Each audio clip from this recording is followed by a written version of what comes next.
आखिर एंसेस्टर्स आपको प्रोटेक्शन कैसे देते हैं, एंसेस्टर्स की ब्लेसिंग्स आप तक कैसे पहुंच रही होती हैं, एंसेस्टर्स की ब्लेसिंग्स आपके लिए काम कैसे कर रही हैं। आपको कैसे पता चलेगा कि आपके एंसेस्टर्स की ब्लेसिंग्स आपके साथ साथ चल रही हैं। कब आप जान पाते हैं कि आपके एंसेस्टर्स द्वारा आपको प्रोटेक्शन दी जा रही है। कैसे आपको पता चले कि आपके एंसेस्टर्स आपको आपके लाइफ में आगे आने वाली परेशानी के लिए आपको पहले से ही सचेत कर रहे हैं। How would you know about all of these? Because अपनी जानकारी के अकॉर्डिंग आपने अभी तक यही सब कुछ देखा, पढ़ा, सुना और समझा कि शरीर त्यागने के बाद सभी आत्माएं अपनी अपनी आगे की ग्रोथ पर अग्रसर होती हैं, सद्गति को प्राप्त होती हैं, मोक्ष प्राप्ति की तरफ बढ़ चुकी होती हैं। तो फिर वे आपको इस लोक में प्रोटेक्ट कैसे कर रही हैं? ये गुत्थी आपको समझ नहीं आ रही होती। अगर आपके दिमाग में भी ऐसे ही किन्हीं क्वेश्चंस ने घेरा बना रखा है, अगर आप भी दिन रात इसी उधेड़-बुन में लगे रहते हैं कि आखिर एंसेस्टर्स आपको प्रोटेक्शन कैसे देते हैं, एंसेस्टर्स की ब्लेसिंग्स आप तक कैसे पहुंच रही होती हैं, एंसेस्टर्स की ब्लेसिंग्स आपके लिए काम कैसे कर रही हैं, आपको दिखाई तो कुछ देता नहीं है, यहाँ तक कि सपनों में भी आपको कोई साइन नहीं दिया जा रहा होता, then how would you know, how would you believe कि एंसेस्टर्स आपके लिए प्रोटेक्शन क्रिएट कर रहे हैं, एंसेस्टर्स ब्लेसिंग्स आपके लिए काम कर रही हैं? How would you no?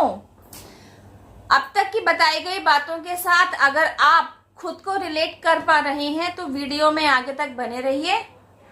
आपको आपके सारे प्रश्नों का जवाब इसी वीडियो में मिल जाएगा। एंसेस्टर्स हीलिंग और एंसेस्टर्स प्रोटेक्शन से रिलेटेड अभी तक मैं बहुत सारी वीडियोस इसी चैनल पर पोस्ट कर चुकी हूँ। ब्लड लाइन हीलिंग से रिलेटेड टॉपिक्स भी मैंने डिस्कस किए हैं। हीलिंग क्या होती है, यह हीलिंग हमारी और आपकी लाइफ में किस तरह काम कर रही होती है, हमें कब पता चलता है, हमें कैसे पता चलता है कि हमें हीलिंग की जरूरत है, और जब हम खुद को हील कर चुके होते हैं तो किस तरह हम यही हीलिंग अपने एंसेस्टर्स की तरफ भेजते हैं, उन्हें भी हीलिंग सेंड करते हैं ताकि उनके आगे की मोक्ष प्राप्ति का रास्ता खुल सके। वे वीडियोस भी आपके किसी काम आ सकती हैं। पहले जानते हैं आपके एंसेस्टर्स द्वारा आपको दिया जाने वाला प्रोटेक्शन काम कैसे करता है। फॉर एन एग्जाम्पल, आपसे ही जुड़ा हुआ ऐसा कोई शख्स जो अब तक आपका भला बना रहा, लेकिन बैक ऑफ द स्टेज उसने आपके प्रति अच्छी भावनाएं नहीं रखी हुई, वह आपके प्रति जेलस की भावना से ग्रसित है, वह आपसे चिढ़ता है, वह आपकी तरक्की को नहीं झेल सकता, वह आपको तरक्की करते हुए देख नहीं सकता, वह आपकी लेग पुलिंग करता रहता है, आपकी गुडविल को बिगाड़ने की कोशिश में लगा रहता है, आपके खिलाफ दूसरों को हमेशा भड़काने में लगा रहता है, आपके खिलाफ नेगेटिव बातें बोलता है।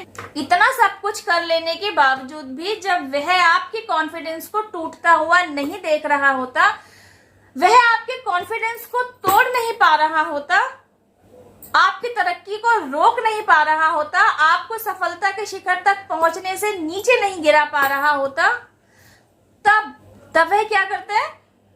तब वह आपकी तरफ नेगेटिव एनर्जी को प्रोजेक्ट करता है, जिसे आप ब्लैक मैजिक भी कहते हैं।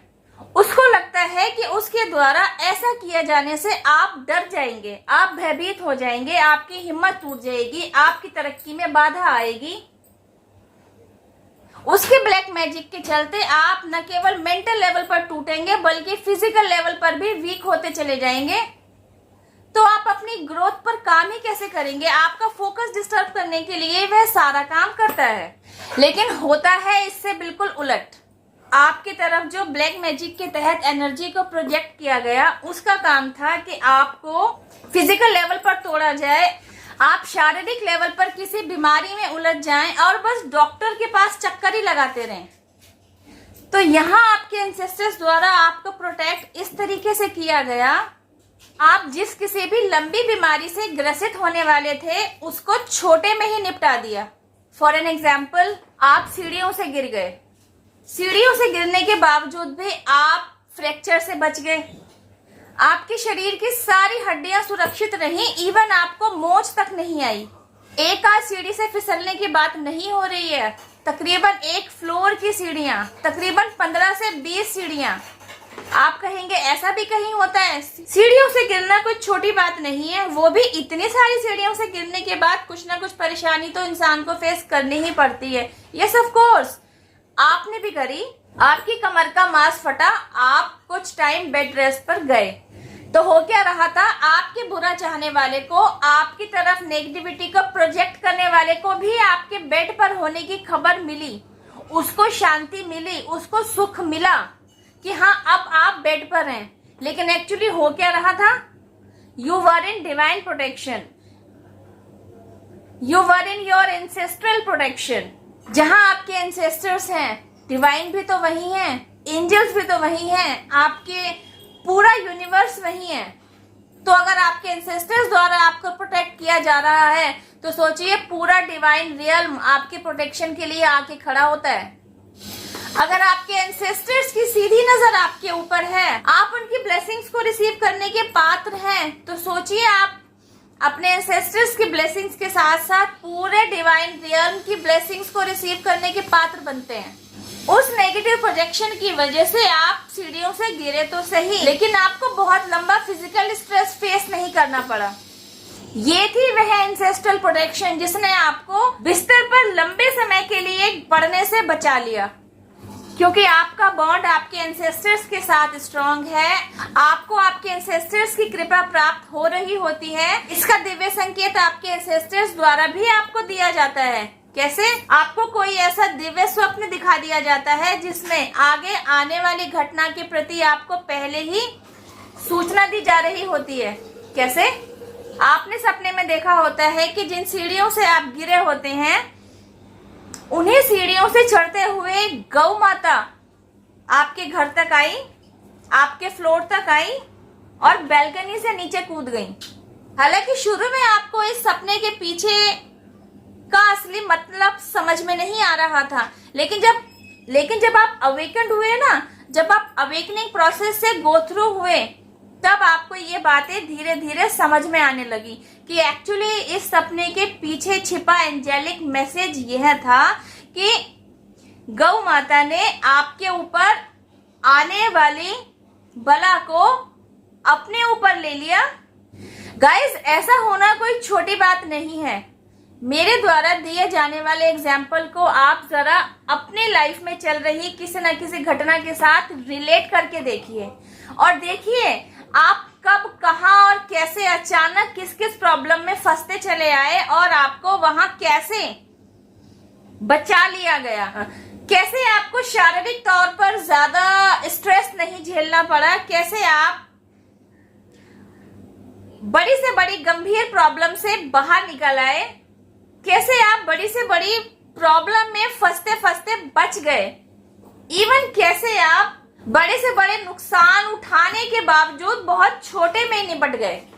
अगर आप यहाँ तक पहुंचे हैं, अगर आप वीडियो में यहाँ तक बने ही हुए हैं, तो आपको यह समझ में आ ही रहा होगा कि किस तरह आपको एंसेस्टर्स की ब्लेसिंग्स मिलती रही, किस तरह आपके लिए आपके ही एंसेस्टर्स के प्रोटेक्शन काम कर रहा था। And you know what, during this period आप 1717 भी बार बार देख रहे थे। इवन किस तरह आपको सपने में दिव्य संकेत द्वारा समझाया भी गया कि आपके साथ क्या होने वाला है। इवन उस सपने में यह दिव्य संकेत भी दिया जा रहा था कि आपका बाल भी बांका नहीं होगा, यू आर प्रोटेक्टेड, आपको बचा लिया जाएगा। लेकिन उस सिचुएशन को तो फेस करना ही होता है ना। इतना ही नहीं, इस सिचुएशन के साथ साथ आपका कोई कार्मिक अकाउंट भी रिलीज करा दिया गया, जिस अकाउंट की वजह से आपको भी थोड़ा स्ट्रेस, थोड़ा फिजिकल पेन बेयर करना ही था। इस पेन के चलते आपको उस कार्मिक अकाउंट से भी मुक्ति दिला दी गई। अब सुनिए आपके हेटर्स के साथ क्या होता है। वह शख्स जिसने आपका बुरा करना चाहा, जिसने आपकी तरफ नेगेटिव एनर्जी को प्रोजेक्ट किया, उसके खाते में उसके ही द्वारा एक बेड कार्मिक अकाउंट क्रिएट हो गया। आज की तारीख में अगर वह आज तक फाइनेंशियल स्टेब्लिश है, आपको दुख देने के बावजूद, आपका बुरा करते चले आने के बावजूद आज तक वह खुशियों भरी जिंदगी जी रहा है, अबेंडेंस को भोग रहा है, तो इसका मतलब ये नहीं है कि उसकी तरफ उसका बैड कर्मा बैक नहीं होगा, यकीनन होगा। अभी जो वह अपनी लाइफ में खुशहाली भरा जीवन जी रहा है ना, इसका सीधा सा मतलब है कि उसका ही प्रारब्ध में किया गया कोई अच्छा कर्मा उसे ये अच्छे दिन दिखा रहा है। जैसे ही उसके अच्छे दिन देखने का कोटा पूरा हो जाएगा, उसके द्वारा क्रिएट किया गया बेड कार्मिक अकाउंट उसकी तरफ बैक हो जाएगा। उसके साथ वही सब कुछ होगा जैसा उसने आपके लिए चाहा था, जैसा उसने आपको दुख देने के लिए कर्म किया था। और इसकी सूचना भी आपको वक्त रहते मिल जाएगी। भाई आपको भी तो एहसास दिलाना है, डिवाइन जस्टिस है, आपके लिए काम कर रहा है। You are in protection. Even not only you, आपका लव वन, आपका बेटर हाफ, आपके बच्चे, आपका पूरा परिवार प्रोटेक्शन शील्ड में है। एक बात बताऊं आपको समझाने के लिए, ये जो मैंने एक एग्जाम्पल दिया है ना, यह मेरी खुद की लाइफ की ट्रू स्टोरी है। यह सब कुछ मेरे साथ हुआ, मेरी तरफ किसी ने प्रोजेक्ट किया, मैंने इसे सफर किया। वो मैं ही थी जिसे दिव्य संकेत देने वाला सपना आया। वह मैं ही थी जो अवेकनिंग प्रोसेस से गो थ्रू हुई। वो मैं ही थी जिसने इस सारे सिनेरियो को एंड में जाकर समझा। वह मैं ही थी जो सीढ़ियों से गिरी। वह मैं ही थी जिसका बाल भी बांका नहीं हुआ।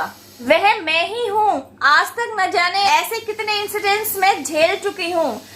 तभी ना मैं आपको मेरी हर वीडियो में यह बता रही होती हूँ, I have an experience a lot.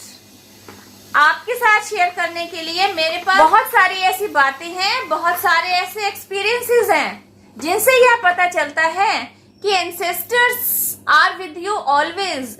You are receiving your ancestral blessings, your ancestral protection। आज की वीडियो में दिया गया मैसेज मेरे किन व्यूवर्स के साथ रेजोनेट होता है, मुझे कमेंट बॉक्स में लिखकर जरूर बताइए। और आपकी लाइफ में आपने किस किस स्टेज पर खुद को एंसेस्ट्रल ब्लेसिंग्स मिलता हुआ पाया, कब आपको एहसास हुआ यू आर इन प्रोटेक्शन, आपको आपके एंसेस्टर्स द्वारा प्रोटेक्ट किया जा रहा है। आप भी मेरे साथ अपने एक्सपीरियंसेस शेयर कर सकते हैं। कमेंट बॉक्स में लिखना चाहिए वहां लिख सकते हैं। ब्रीफली अपना कोई एक्सपीरियंस शेयर करना चाहते हैं तो इस चैनल के डिस्क्रिप्शन में आपको ईमेल आईडी मिल ही जाएगा, आप वहां लिखकर अपना एक्सपीरियंस शेयर कर सकते हैं।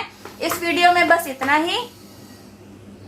डिवाइन पावर जिनमें भी आपकी श्रद्धा है, spirit guides, angels, universe, mother nature, आपके एंसेस्टर्स, पूरा डिवाइन रियल्म, सभी को थैंक यू जरूर कहिए। इन्हें अपना ग्रेटिट्यूड देते रहिए क्योंकि इन्हीं के आशीर्वाद, ब्लेसिंग्स, हेल्प, प्रोटेक्शन, सपोर्ट की वजह से हम और आप आज तक संभले हुए हैं और अपनी अपनी ग्रोथ पर अग्रसर हैं। Thank you for watching my video. अब मैं आपसे मिलती हूँ मेरी नेक्स्ट वीडियो में एक और एक्सपीरियंस के साथ। टिल देन हैव पेशेंस, रब्बा खैर, जय माता दी, take care, bye, stay blessed.